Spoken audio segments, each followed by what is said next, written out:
We have 6 cans of fire roasted tomatoes, artichokes quartered, sauteed onions that is slivered and then caramelized with sugar.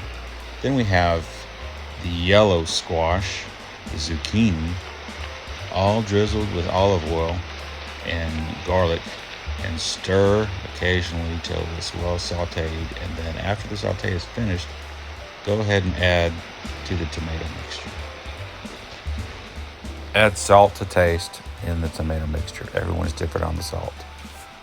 We have an olive oil sprayed pan with uncooked noodles. Then we have the ricotta cheese and large curd cottage cheese with 3 eggs, fresh spinach, fresh mozzarella. Then we evenly spread generously over the top. Add shredded mozzarella and sharp cheddar. Firmly but carefully press down the first layer. Then add the ricotta mixture and fresh spinach and fresh mozzarella. Then you can add the tomato mixture again. We're making another layer. As you see, we're spreading it evenly, but being very generous all around. Shredded mozzarella, being very generous. Then you add the sharp cheddar.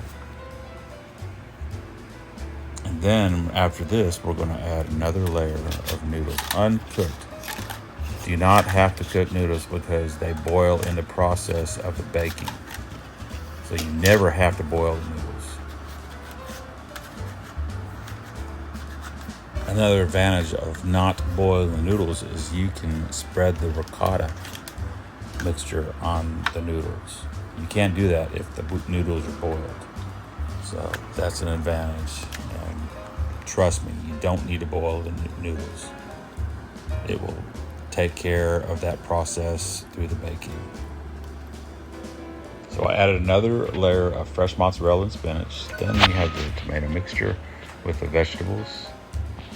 And then we have the sharp cheddar and mozzarella. And we're sprinkling some sweet basil. I usually like to use fresh basil, but I couldn't find any, so sprinkled basil. Then we cover the pan, but leave enough space for it to breathe at both ends before you put it in the oven at 400 degrees for 45 minutes.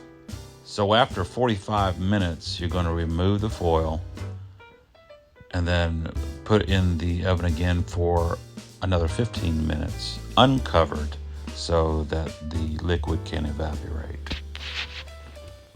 After baking in the oven for an additional 15 minutes, uncovered, I'm going to sprinkle some Romano cheese and Parmesan cheese mixture on the very top. And be generous with it.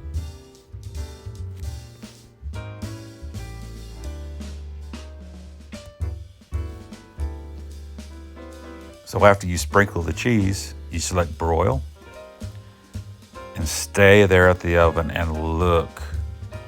You don't want to leave the oven when it's on broil because it will burn quickly and you will ruin what you've worked for. So as we see, after the broil process, that's the desired brownness that I like on the very top. So I'm going to go ahead and remove it. Liquid is normal on the sides. It will seep back into the lasagna after it cools. After cooling for an hour, you'll want to cover and put in the refrigerator overnight. This way the ingredients will marry and the lasagna will firm up. Enjoy.